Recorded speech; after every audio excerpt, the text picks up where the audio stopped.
Okay. Let me click this off. All right. Not sure I'm supposed to start yet. Let's I think give it we a second there. Okay. Hold My on, name Dwayne. is. Let's get it. Still getting Give me a people filing in. So give us another Okay. 20 seconds or so. Okay. At least on the bright side, I cut my hair since summer last because my hair had been growing for a year. So Yeah, it looks like it's it's looking not shaggy. all trailing. All That's right, very, Dwayne, let's go ahead and get things started. I think. very scary. All right, guys, welcome to tonight's event. My name is Dwayne. I'm the science fiction buyer for the University Bookstore. And tonight we are proud to feature my longtime associate and friend, Terry Brooks, for his new book, Child of Light, which hasn't been working very well, but will come out next week. And we will have signed copies at some point, but that might take a little while to get that arranged. So if you can order a copy and get one signed, but it might not be till November, I can deliver it. If you want an unsigned copy, we can certainly get you one in the meantime. Tonight, Terry will, well, I guess we should say something about Terry. Terry, for a long time, wrote the Chandler books. Do you remember how many there are, Terry? 30 or so. So I think it's either 29 or 30. I've lost track as well. And of course, there's the Landover series, and he wrote his cyberpunk book last year, and now he has a brand new universe about to come out, which I've been just reading along, and I'm waiting to see if he kills off the whole world. You never know with Terry. And it should be lots of fun. But tonight, Sean Speaker was going to be our co-host, and Sean will be back with us next month when his book comes out. But Sean, fortunately, has the crud. So we are happy to welcome Peter Orullian, who I've yet to actually hear sing. One of these days he's going to sing for me. But also what can I say about Peter? A notable fantasy author. He's worked in all other kinds of fields in the book and other worlds. And Peter is going to take him here. Go away, guys. I mean, have fun. Thank you, Dwayne. This was last minute, as Dwayne mentioned, but and even though COVID has created a lot of distance in terms of personal gatherings, I never felt distant from Terry. I didn't feel distant from Terry even before I met him in the flesh, because I had read his books and become such a fan. So it was easy to accept the opportunity to have a conversation with Terry this evening and talk about his new work. So before we get into meaningful writer discussion, Terry, how have you been? These are crazy times. Are you holed up in your West Coast hovel writing away, or how are you weathering this thing? Yeah, I went to ground like this, like the groundhogs, I guess it is, once this whole thing started back in 19 and early 20, and we basically divested ourselves of everything in the Seattle area and moved down to the coast where there's nobody, or at least nobody visible. They're all, somewhere else. So it was a writer's dream to be able to just work whenever you wanted to work, write whenever you wanted to be able to write. So I was in the middle of a book at that point, which I sort of stopped writing because I lost interest in it due to all the other things that were happening. And then long about early February or something in 20, something like that, I got sick and tired of myself and said, you have to do something. You can't just sit here for this. This thing's going to go on. It's going to go on for months and maybe years. Do something. So I was at the end of the Chandler series in the early part of 19, and there was no particular excitement about this last book because nothing was happening. Nobody's going anywhere. There's not going to be any parties. The parties were all canceled. All the celebrations were canceled. It's like I got wiped out overnight. So I thought, well, shoot, man, I'm not going to just sit around here. So I'm going to write something. And then I decided, what do you write after you finished a series that you've been writing for 40 some years? Yeah. First of all, it better be good. That's the first thing, or else you're going to get keelhauled or whatever. You set your own bar pretty high.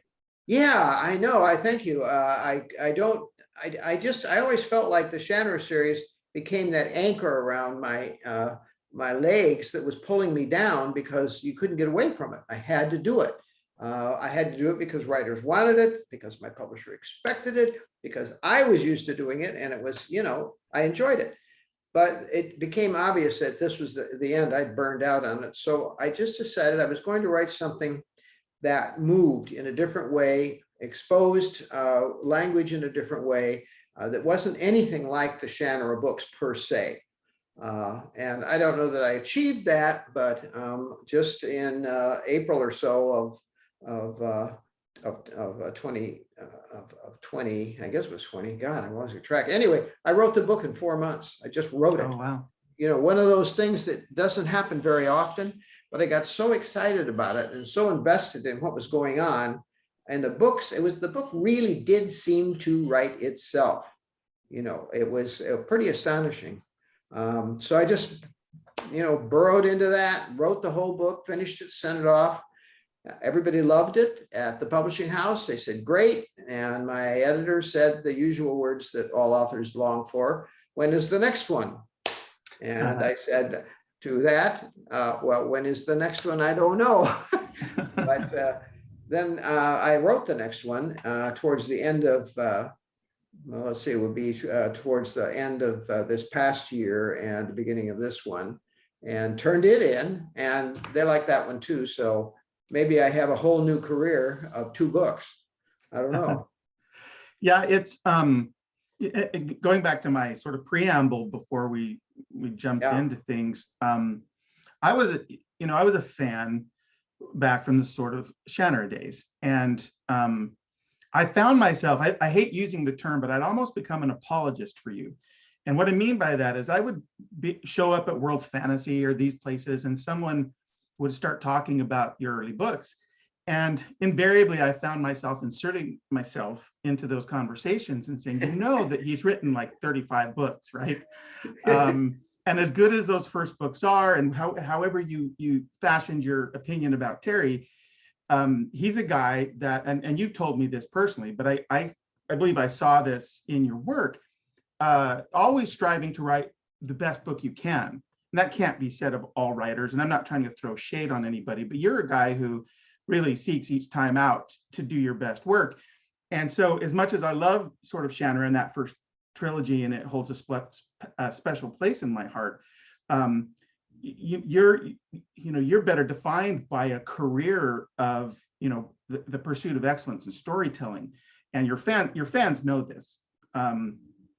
So, and that's a long preamble for another question or another thing I want to ask you, and that is, you know, you have set this bar kind of high. You have people who are deeply invested in the Shannara world and those characters. Yeah. And so it's probably bittersweet that they're always going to, I think, want to hear from you, but that part's ended, and all your reasons are 100% your own. And as a writer, I can sympathize a little bit. But the question I have is, how do you think is it weigh in your mind at all to think about you have all of these fans who have the expectation, and whether or not they follow you because of the strength of your narrative versus their attachment to Shannara? It's kind of hard to say, but I will tell you a couple things. Yeah. One is that I've always respected the opinions and thoughts and the social media of the readers. I pay attention to what they're saying. Will I do what they ask me to? Not necessarily. Do I believe that I should follow their advice? Nope. I'm on my own screen here doing my own thing. But what I do owe them is the best book I can write, the very best thing I can do. To some extent, that's been easy to do because I've kind of written the same book anyway, in variations over and over for these 30 books, and then off in the other areas. But the other thing is my social media life is almost non-existent. I think a lot of people don't know that, but I'm not a social media guy.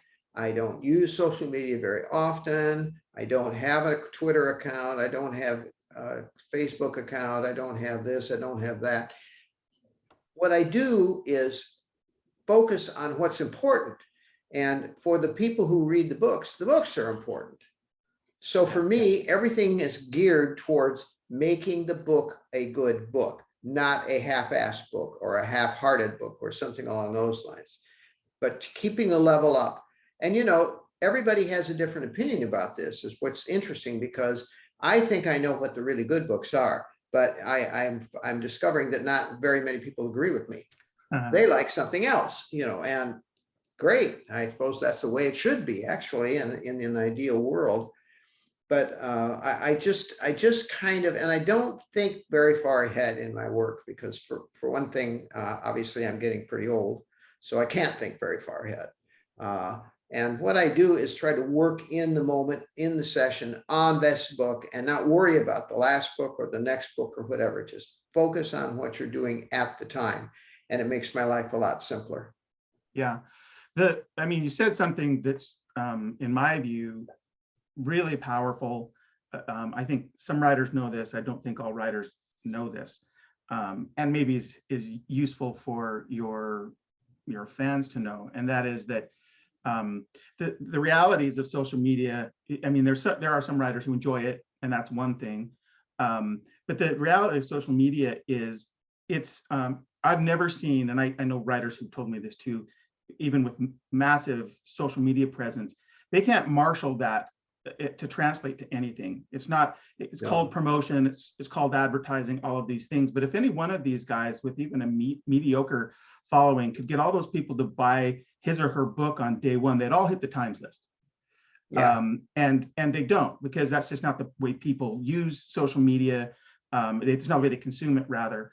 So Yeah. the thing you said that I love, and I think is useful for your fans, particularly who are aspiring writers, is the very, very best promotion you can do yourself is write a great book. Because what will happen is those people who once they get this, hopefully this great book, they're going to talk about it. And you can't buy word of mouth. You can't purchase that. So I think I may have a bias here, but I think your approach is precisely the right one. Well, I think, first of all, I grew up as a writer under the lash of Lester Del Rey. And Lester's approach to writing was, number one, the writer should never come between the book and the public. So the writer has one job: write the book, stay out of the way. Better yet, don't ever come out of your room. Just keep writing your books. That's what you should do. Yeah. And if you get to the point where you think, I should try writing a book about magic shoes, he was really quick to say, stick with what works for you. Don't try to reinvent the wheel. And he was very tough about that sort of thing.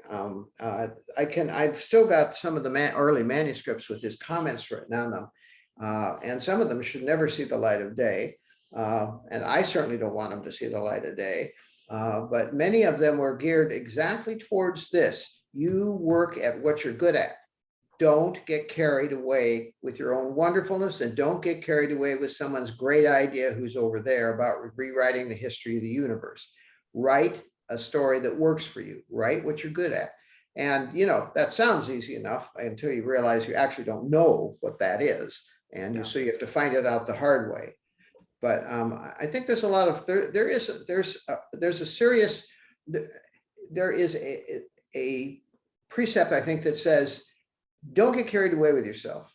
Don't ever think of yourself as being anything special. Think of yourself as being a good workmanlike writer, and make sure your work lives up to that. If you do that, the rest will work itself out. And I found that out to be pretty true. Yeah, I think you're right. I mean, and not just because we're friends and we're having this conversation. Is another side of my life. It's musical, and I've talked to artists there. And this principle of you do your best work, that you satisfy yourself. You're not trying to please anybody else. You're trying to write the best book that you can write. Yes. And what happens is there's enough people that are going to like it too. But it also creates what the other thing you said, which is people are going to respond to those differently. A good friend of mine wrote what he thought was the most magical piece of music ever, and it was derided by his fans. And so you can't. I think it's a cautionary tale. You can't write with the audience in mind. I just think that's a recipe for disaster. I think you have to, there's two things you should do if you're a writer. Number one is you should read books. Mm. And I mean, you should read a lot of books, and you should read every single writer who's doing well. Find out for your own self, why do people buy this person's books? And I do that all the time. I pick people out of there that you would not believe. And I Yeah. do it because I want to know what they're doing that seems to be successful. And usually you can find out by reading their work. If you try to guess it by what they're showing on the news medias or whatever, forget it. You're never going to learn anything. Yeah. But you do have to do that. And the other thing is you have to stick to what works for you. And you learn, if you're paying attention, you learn pretty fast in this business. And I know this is true for you because you and I have talked about this. You know what works for you. You know what you can do that works and plays well with your audience. And so you want to take advantage of that. You don't want to just kick it to the curb and say, well, who cares? Because you'll find out the hard way, who cares? And then you'll be, you know. Yeah, no, it's tricky.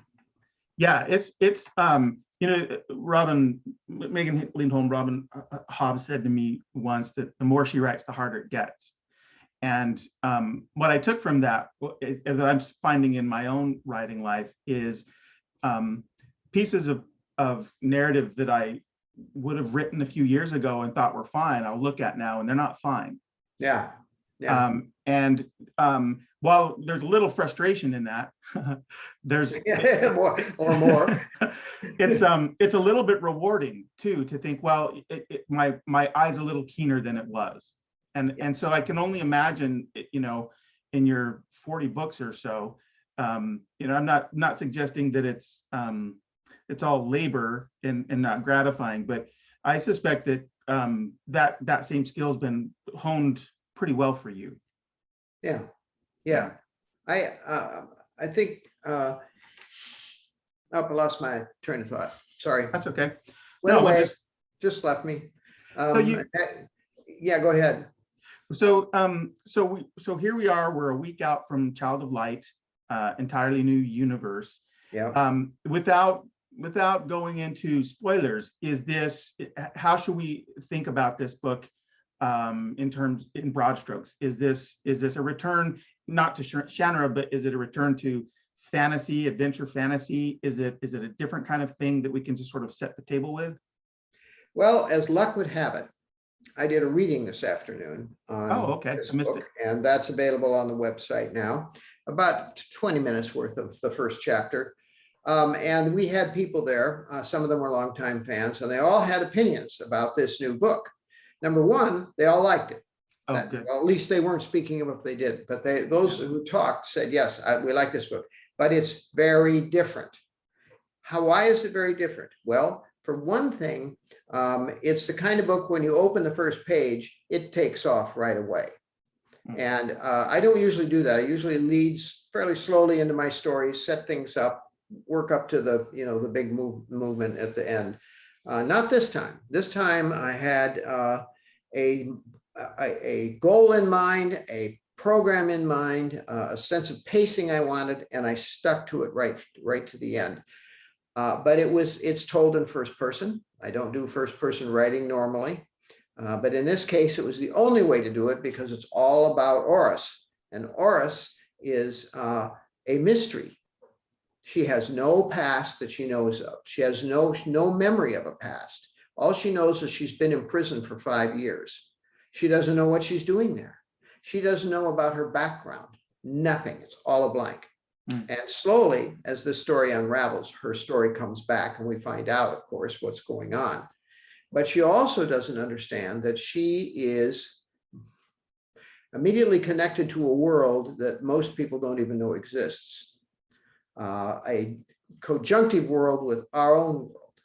And in this case, there is some serious discussion about racism, about our tendency to disparage people who are not like us, of our tendency to think of them as less than we are. I wanted to write that, and I particularly wanted to do this with family, because in my theory is that families are either very close and really important to your life, or they are, an anathema, and you don't want anything to do with them.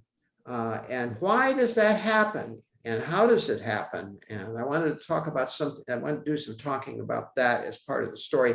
I wanted to make that a part of the story. What if the most famous member of your family was also the most worthless, difficult, mean person in the family? Hmm. You know, let's look at it differently. Anyway, so I played around with all these things, and it worked out really well. And now I'm another book in and looking at a third one. So I sort of see the way that it's going, but I'm using different tropes than I usually use.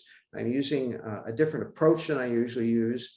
And it really helps to move away from what you've been doing before and just say, like, I'm going to pretend I don't know anything about that and write something entirely different. Good challenge. So it sounds like one distinctive difference is pacing. It Yes. starts fast and sounds like it keeps at that. Are two questions. Are the themes are the themes different from book to book, or are they a through line across the books? And the same with the characters. Is this episodic, book by book, or is this a serial? No, it is. These are like the Magic Kingdom books. These are independent. So each book is a complete story. And what happens is you see the story building from one book to the next. But the difference between book 1 and book 2 is a time difference of 2 years. So there's a gap there. And because, you know, Auris, by the time she gets to the end of book 1, is just beginning to learn the truth about herself. So hence book 2, where she learns some more truth about herself and about her world and about the Fae people and about the creatures that are out in the dark there every night. All these things are part of it. And I feel like it's a different, I've not written that kind of story before unless it's been in a set of books, you know, where the whole story goes through for 3-4 books or whatever. But I'm not doing that anymore. I can't do that because I can't be sure I'll finish it. Yeah. Well, let's hope that you're around to a while more. Well, I'm planning on it, but you know. You seem as feisty and curmudgeonly as I remember you. Oh yeah, well I am. There's not much change in me or my life. I have a pretty stable, settled life with a very stable, settled family, and yeah. My friends. I have a lot of friends in the writer business, and I make it a point to meet other writers all the time if I get an opportunity, particularly if I like their work. I want to talk to them. I want to say, I loved your work. This is why I loved it. This is what you should do. No, I don't say that. You should stop writing so I make more money. I know. So it sounds like you've finished the second book. Is there more planned? Yes. In this, okay. I'm already looking at what the third book will be, but I think I'm going to do something very interesting this time. You know, I'm always writing about the same characters in all my books, or the families and so forth. Well, I'm thinking in this next book, I'm going to have a different protagonist entirely. Oh, wow. Same family, same character, same everything, but a different protagonist, and see how that plays out. Just because I haven't done it before and I kind of feel like it. Yeah, no, that's really interesting. I can think of some writers who gone back into the same world, sometimes even the same timeline, and written from a different perspective. And fans love that. I think it creates a rich opportunity to sort of, look at something from a different vantage. So well, they really know cool. it helps if you know the characters and you know the world, and you've already got that settled, so you can settle in with the storyline much more fully than when you're trying to remember what a Wimperog is over here and a rag thing doll right over here. It takes a while to get into that world that's different and unusual than if you already know it. So and even for a writer, there's some attraction with doing the writing when you're in the same world, and you just have to pick up a story and make it different, assuming you can do that. But making the story different and making it feel like it's not the same thing again sometimes is pretty tricky. And this isn't, you can correct me if I'm talking out of school here, but this isn't the first time that you would have, I'm making an assumption here, but I think it's an educated assumption that the themes that you're talking about are sort of themes that are in our world at large right now. But this, I don't think this would be the first time you've sort of drafted off of things that are going on in the world to infuse the work, right? I remember the Scions of Shannara, particularly, there were some things in there that felt like they were pulled from today's headlines. No, I'm always writing about today's world. I don't see the point if you're not. You've got to give people who are reading fantasy something to connect with. The first thing you should give them to connect with is are characters or situations or whatever it is, difficulties that are familiar to them. And so that talks about this world. If it's this world, it's almost always familiar to them to some extent, or enough so that they can pick up on it right away. And then you have something to play on. Also, you can decide, do I want to follow this particular line of thinking, or do I want to go over here? You know, am I a vaccinator or a non-vaccinator, or whatever it is? Right. You know, you can do that. And I think that makes it more accessible for a reader too. Yeah, I think you're right. This one of the advantages, you know, if you want to write about today's world of writing in a fantasy setting, is I think people, because it's not, you're not literally writing about today, and you're not writing about real people. People are willing to sort of set aside. They're more comfortable setting aside their own, you know, polarized views and listening to something, because it's not a direct attack on them, and it's contextualized in hopefully a very compelling story. And in that way, you know, maybe it broadens their thinking. Not to suggest that these are doctrinaire, but they certainly, there should be, this is a personal view that I've come to. I didn't feel this way always, that fiction should not only entertain but edify. Would that be a fair way to characterize it for you, or by? Yeah, I don't like to take a position. I don't want the author's position to come through. I want to set up a situation in which there are two possibilities, maybe three possibilities, and let the readers go with the one they feel is the right one. That's why I don't always close out the book with settling up with all of the characters and we know what happens and so forth. Just like in the very last book, where we don't know anything about what's going to happen until somebody writes us Terry Brooks in, you know, from the Beyond the Grave or whatever. I like it best when we just see two possibilities. They're neither one of them exactly clear as to which one might be the best one. So the reader is left to determine for themselves how they feel about this. You give them things that suggest that each one has certain pluses and certain minuses, and then let the reader, you know, power their own way through this to determine which way it should be. That makes a lot more sense to me. Yeah, no, I really love that, actually. That's what you just said should be more, we should see more exemplification of that in the world around us. Yeah, so we should. We should. It's aggravating, isn't it? yeah, it can be aggravating.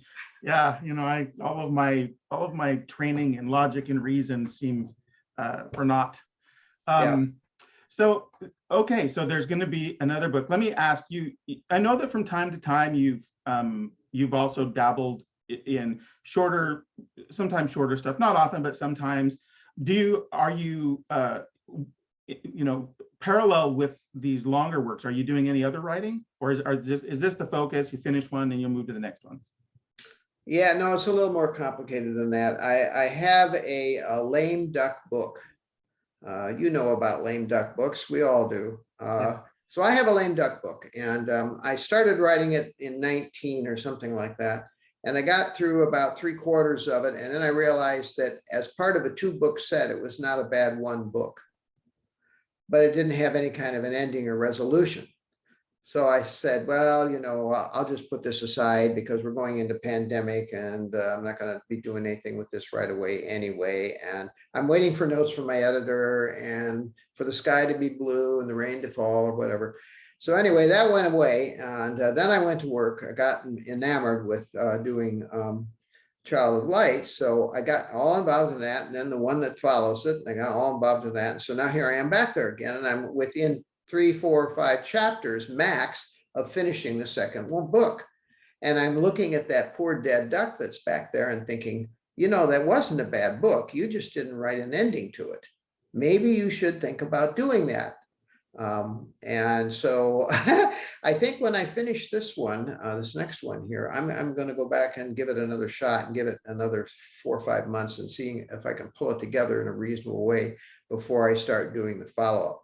In the meantime, my editor at one point in 19 or 20, during the beginning of the pandemic, said to me, "Do you know what you're going to write next?" Well, at that point, I didn't. And she said, "Well, you do well to move away from that book you've been struggling with because it's obviously not going anywhere right away.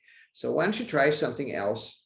So, one does, and one did, and one came up with, 4 or 5 different new books that sounded really good, including one about dragons. And, I thought, oh yeah, dragons, that's a good one. Let's try that. Something different, of course. And there was another one. Well, I have one about a little girl and a cat too, but let's not get into that one. So I just, fiddle around with all this stuff. And I think when I get done with this next one and start going back, I'll know, number one, am I going to finish this book or toss it? Because it's going to be one of the two. I can't fiddle around with it any longer. It's got 3 years under its belt and that's all it's due. And then if I write it, fine. And if I don't, then I've got to go on and choose one of those other great selections out there to do something different. But I do want to keep writing. That's the major thing. You have to keep writing. And if you stop and you fall off, it's hard to get back in again, isn't it? It is. And it's very much like other disciplines, whether it's music or athletics. The more you do it, the better you get. It's just like exercising a muscle. And if you stop working out, if you stop playing an instrument, there's going to be rust. And this is a little bit the journeyman thing you're talking about. I think many writers have been disabused of this whole sort of muse thing and waiting for that to happen. But it's also showing up every day. I think you have a pretty regimented. I remember you invited me to your home once, and I thought I got up early to write, and there you are clacking away up in your little office. I have that reputation. It's I admit it. For me, it's an addiction. I'm a definite writer addict, and I'm not happy when I'm not writing. I'm not even happy for a week when I'm not writing. So I have to, feed that addiction on some kind of a regular basis. And I just, something you just said just reminded me, I just got knocked out for about 2 months. And while I was knocked out, I was unable to do any writing or anything else except mostly kind of lie around and look at the ceiling. So anyhow, I got through that. But what I found out is when I came out of it, I was not the same person. I was unable to work with numbers. I can add in my head and I couldn't do it. And then when I tried typing or keyboarding, I should say, oh God, how old am I? Keyboarding, I couldn't do it. My fingers wouldn't do it. Eventually it all came back and everything was all right, I think, mostly, although I'm not sure about my brain at large, but I could not get myself back on track the way I thought I would be able to as fast. And I'm just now beginning to get to a point where I'm feeling comfortable with things again. You might notice every so often I kind of go off on words and language, and because the words will not come for me right now. But hopefully this is just temporary, but maybe lots of people out there are cheering. Thank God he's going to stop talking eventually. Anybody on this particular session is not feeling that way. They've tuned in to hear you talk. And it's, it sounds like you had something more than just, other life things, but maybe in an extrapolated way. I can attest to the fact that I used to go to a writing retreat, and there was this really interesting game that they conceived. It was like a role-playing game for writers, and you would roll dice, and there would be tragedies that would come into your life. Of course, loss of a job, death of a parent, and you would have to stipulate to the fact that this was going to interrupt your productivity. And the whole purpose of the game was managing cash flow as a writer, because it's not a consistent check, right? Yes. And I can attest to the fact that this happens invariably to everybody, and you don't know what the tragedy is going to be. You don't know what the interruption is going to be, but Yep. it's going to happen. It's hard to plan for, but to the degree you can, like exercising some fiscal responsibilities, real worthwhile. That's a hard one. Don't start with that one. I'll tell you what, now that I'm approaching, let me see, what am I approaching? A lot. Now that I'm approaching a lot, I'm discovering how many things there are in the world that will come back to haunt you. It's terrifying. I'm in a category now where I'm watching people I've known for years die, every week. And it's a little scary, to say the least, even though I feel invulnerable. I happen to know I'm not. And I think that the older you get, the more you see truths in life that you have pushed aside because they're not really important to you when you're 50 or 60 or whatever it is. Yeah. So that's an interesting thing. I sometimes I talk to people about this to see how they feel about it. I think everybody has kind of the same attitude, but the trouble is what you know at my age versus what you know at your age is a big fat difference. And I never believed that was true, but it is true. And it's just the way you work and develop, and the way your mind works and develops, that causes it to be so. Yeah, you remind me of a book I read in college called The Denial of Death. And it's kind of you paraphrased what it's kind of about, this idea that, especially in youth, you proceed as though death's not a thing. It doesn't even enter your mind. Yeah. There's a great line in it, though, that talks about the one thing that forever reminds every human that they're in fact mortal is when they have to squat over a stinking pile of their own stuff. Whatever. there you are. You are human. Yeah. You must defecate. But I know I don't know exactly what you're describing because I'm not there. But I'm in an age group where I do have friends from high school who've had heart attacks at my same age, and it blows my mind a little bit. I was saying right before we started, I take a cholesterol pill, which my dad always had to take. So, well, yeah, I know. I take those and a few other things too. For the most part, I do it because I'm told to, usually by Judine, but nevertheless, it's the same thing as the on high. So I do my duty. I take my pills and try to stay out of trouble. But still, even with all of that, I look around at the COVID plague, and I look around at what it's doing, and it's a little on the scary side, to say the least. For sure.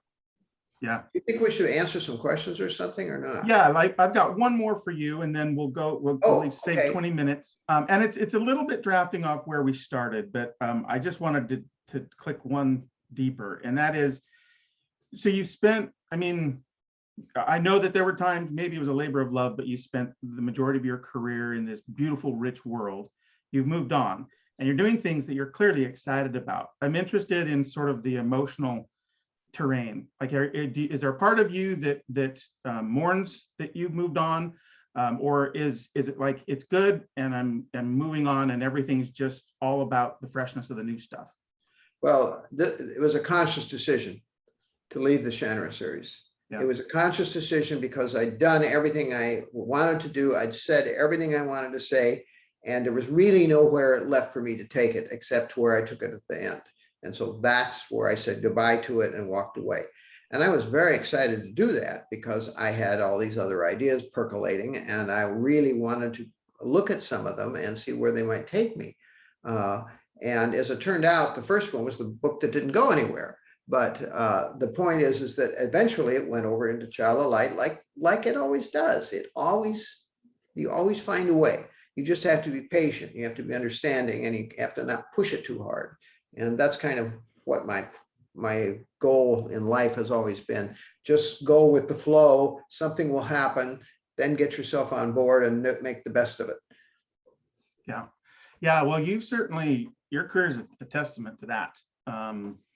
So let's go ahead and take some questions. I've got one here that Jason's fed us. It says, how do you continue to improve your craft beyond continuing with coming up with new ideas and characters. For example, I felt like the descriptions in Witch's Brew were improved over much of what came before with tighter sentences. Do you intentionally focus on improving in that sense, or does a lot of it happen by itself? Probably some of each. I mean, I don't consciously try to be, I always consciously try to be a good writer, but I don't consciously try to be a better writer from book to book, because that's pushing it a little bit. The trick is to make it a good book and find out what it will take. And this varies from one book to the next, because sometimes it's characters and sometimes it's scene and sometimes it's, you know, so on and so forth.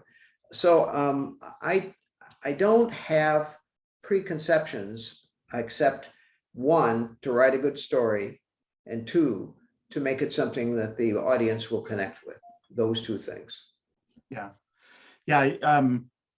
I've heard a lot of writers say something similar to that, that each book, I think Red Bear said something to the effect one time that each new book is an act of faith and lunacy. Yeah, well, that's a good thing. That's a good analogy right there. You have to trust the process. You've developed skills and they grow with time, but you're also taking a leap each time you do it, because you don't necessarily know. I mean, you give us an example. You did the one as you came out of Shannara, hasn't landed the way you thought it might or hoped it would. Right. But now we're on the cusp of Child of Light, which clearly did. Yeah. It's funny because you never know. The thing I've learned after 40 some books is that your expectations for the book are something you should put aside early on, because likely it's not going to happen in the way you think, and that things you think will do nothing will do great, and things that you think will do great will do little. So you have to kind of let it go. If you can let go of expectations and just say, all right, my expectation is very simple. This is going to be a good book. I'm going to make it a good book. And if I feel that way, then there's nothing I can do about the other people who are reading the book and how they feel about it. So that seems to me to be the only sane way to do this thing. Otherwise, if you're in it for the long run, like you and I are, it's like grinding your face against a whetstone or something to try to get the sort of satisfaction you would like to get. Yeah. I used to think when I started out, nobody knew who I was, nobody. I would go everywhere. And people would say, what do you do? And I said, I'm a writer. Who are you? Terry Brooks. Oh, have I read your work? I love that one. And I say, I don't know. Any rate, but then about the last 20 years, I get called out in public, and, it's like I've been discovered. But it took me, how many years to get to that point?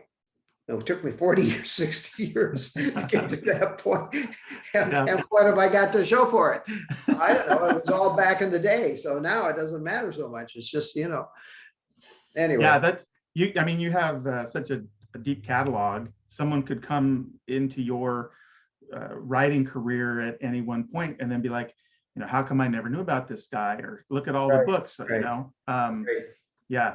And that you might have the sort of wonderful thing that could happen where with this new book and this new push, people say, who's this Terry guy? He's got this Child of Light book. And then they see that first page that's like, for you, is going to be like run on to the second page of all the published work. Publishers love that, right? Yeah. I mean, the expectations are fun. You just don't want to get carried away with them. You just want to, remember what it is you're doing. This is a craft. This is a job. This is a progress, and it works together all the time. And you don't want to try and push it to be too much of one thing or the other. Yeah. Hey, we have another question. It's a little bit similar to something that I think we may have covered, but let me ask it. It says, talking about the new books, is the second book after Child of Light very different from the first book? No. Okay, there you go. Simple answer. No, it is not. I wouldn't say it's different. I don't know. You might get a different read from one person or another, but I think the two books are a clear match, and that they both have the same what's the same? The same compartments, the same high points that you'll recognize. If you read one and read the other, you'll see some similarities, but they're different stories. The stories are very different. So is reading Child of Light necessary to read the second one, or could you read? No, Okay, that's No. great. you don't have to. I'm not writing those stories. I'm writing stories that you can read in any order you want to read them in. It's just that by the time you get to book 2, you've learned a few things that you should have found out in book 1. So it makes some sense to start at the numerical beginning if you want to follow the story on a cohesive chronological order. Yeah, Most people feel that way. Some people don't. yeah. The other books that you alluded to, the 4 so other, these are completely separate narratives, separate worlds from everything else you've ever done, and including the Child of Light. Yeah. Mhm. Yeah, Yeah, that's I'm really just playing exciting. around. I'm always playing around with stories, and I will get excited about a book I've read. And that will propel me towards doing something. Not writing that book, of course, but looking at where you might go with a particular character or particular scenario or whatever. And so I do pay attention to that when I'm reading other people's work. I read a lot of people, I don't read a lot of fantasy, actually. I read some fantasy, but I probably read as much in other fields as I do there, because I get most of the ideas that capture me when somebody else is doing something entirely different. And then I look at it and say, that's kind of interesting, but I don't care about this. But what if I took it over here and wrote about that? Yeah. And you got to be open to that sort of thing. Is it mostly fiction you read, or do you also read nonfiction? I read some nonfiction, but not much. I'm mostly a fiction guy. I couldn't lie about that. I'm a fictionado fiction guy. Yeah, I've found I never read much nonfiction as a younger person, and I don't read an inordinate amount of it. But I read a lot more than I used to. I find history, sometimes it's like, wow, what great stories. You reading all those Trump books again, are you? No, I've been actually reading a whole bunch on the long storied past of London. Oh yeah. And oh my goodness, how rich that is. And so I've been mining that for the book I'm working on now. And there are times I go down the rabbit hole on the history because it's so fascinating. People have led fascinating lives, people you've never heard of. And then when you finally find their stories and you read them, you just can't believe it. It just blows you away. Yeah. Yeah. I was reading not long ago about a woman who worked for the executive secretary, something, I forget, of operations, something like that. I'm misremembering, for the British during World War II. And they conscripted this woman who was, she'd overcome malaria. She was a housewife, and they parachuted her in behind French, the lines in France to fight the Germans. Wow. And she ended up getting captured by the Nazis and tortured, and all kinds of heinous stuff. She never gave up information.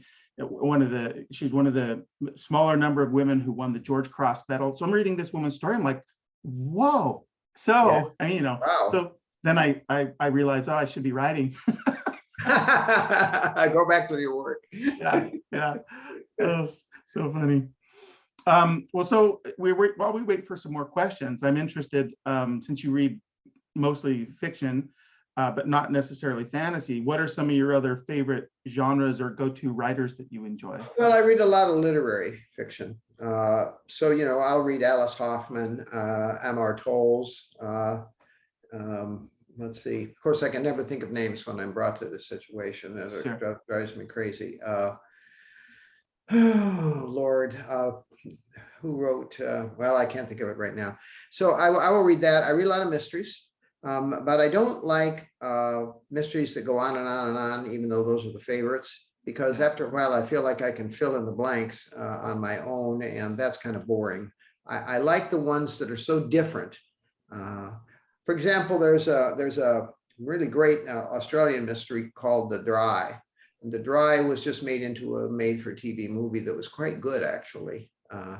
And she writes about what it's like to live in the outback. In torrid conditions of heat and sweltering life and so forth. Her 3 stories I read, or I guess there's 3, were really fascinating. So, I vary back and forth. I read a lot of young adult fiction, which gets a bad name, but mostly what I read is probably geared for the 15 and above person. But some of it's quite clever, and I like that sort of thing. I like things that suggest things to me, and that's hard to find.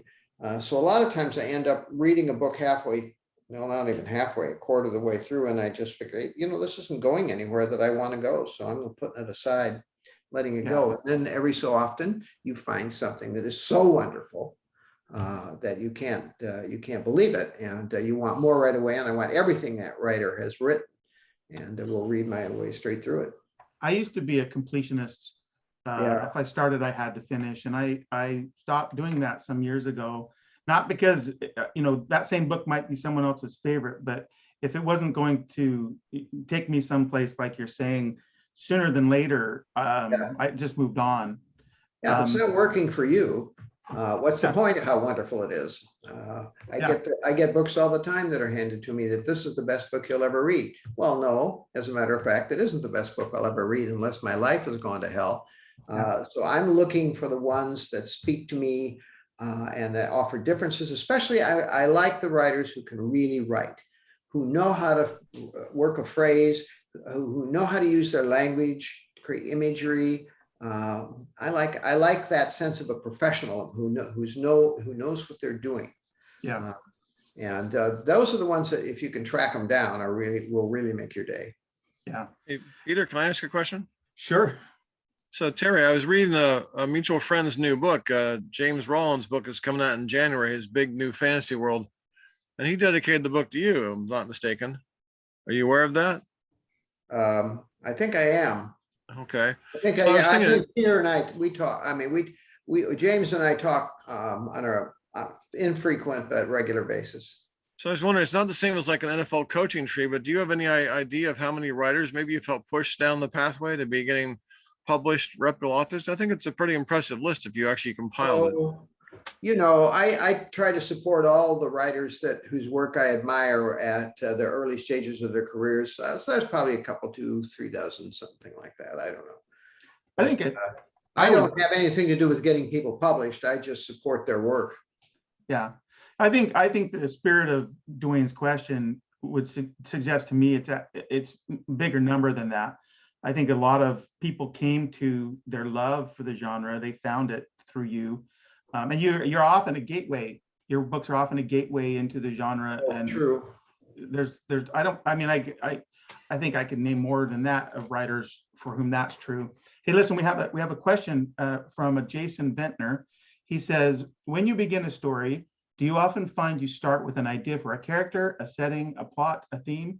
What usually comes first for you, or do they all hit at once before you are likely to proceed?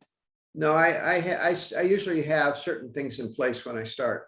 But what you have to do is you have to be aware of the fact that the story needs to expand, that you're going to have different ideas, that you're going to have some better ideas, that you're going to have a different way to go. You have to be open to that, and then you have to let things develop and not try to throw up roadblocks that say, well, no, but I planned this to happen over here, so I can't let that interfere. You have to do that.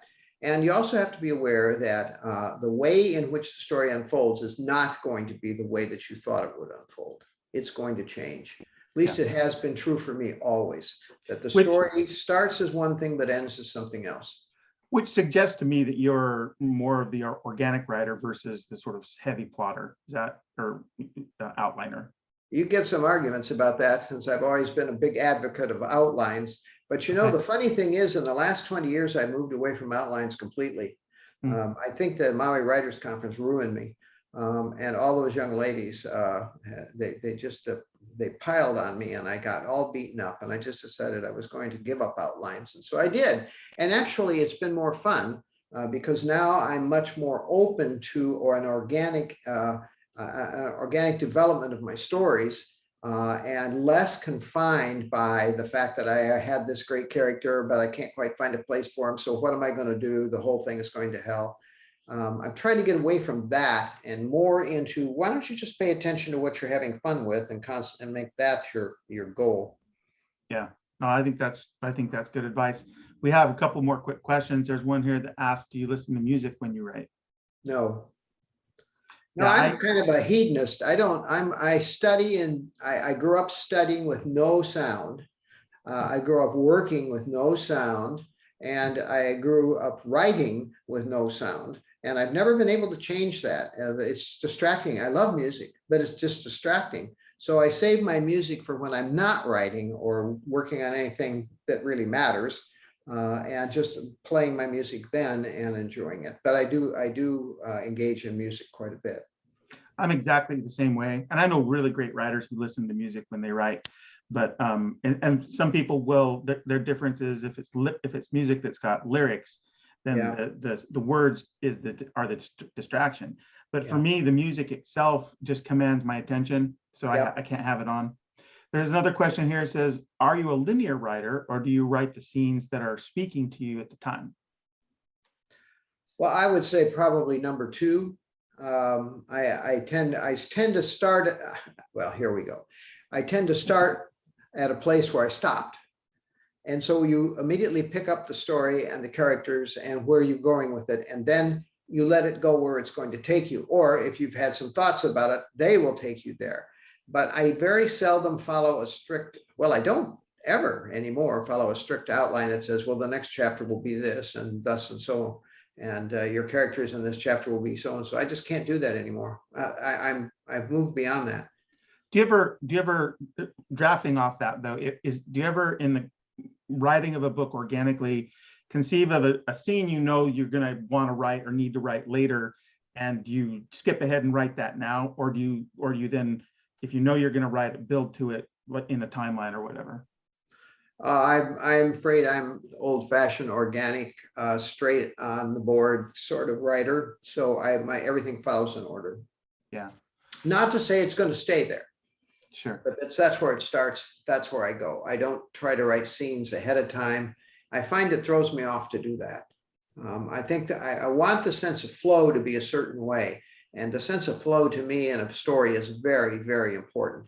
So I've tried to keep the story following those brands, and then I can go back and make a change if it doesn't sound right later. Yeah. Before you sort of allow anybody to look at it, do you do revision passes, or do you kind of put out a raw version for Judy or whomever's your first reader? Well, I've worked the same way for a long time. I write the book, number one, from front to back, in a straight linear fashion. I tell the story. Then I'll go back and I'll edit it heavily myself. And then when I'm done with it, at that point, I'll give it to Judine, who will then edit it heavily from her point of view and give it back to me. And then I'll do it a second, a third, or whatever it's been time. And then I'll give it to my editor and she will do the same. And it sort of goes on endlessly, it seems like. Yeah. Yes, theater. I didn't say that, Anne, really. We're going to snip that part out and send it to her directly. No, nothing like that. No. We won't. Yeah, We we're won't gonna do that. have to wrap up. Remind me sometime, Terry, the story that Terry about how Chris Bunch would describe editors and the trouble he got me in. But we won't go into that tonight.